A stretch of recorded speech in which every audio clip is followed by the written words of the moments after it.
नीलाञ्जनसमाभासं रविपुत्रं नियमाग्रजं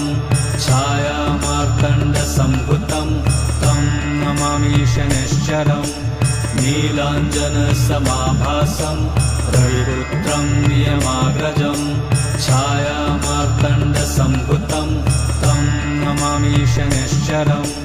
नीलाञ्जनसमाभासं रविपुत्रं नियमाग्रजं छायामार्तण्डसम्भुतं तं नमामि शनैश्चरम् नीलाञ्जनसमाभासं रविपुत्रं नियमाग्रजं छायामार्तण्डसम्भुतं तं नमामि शनैश्चरम् नीलाञ्जनसमाभासं रविपुत्रं नियमाग्रजं छायामार्तण्डसम्भुतं तं नमामि शनैश्चरम्।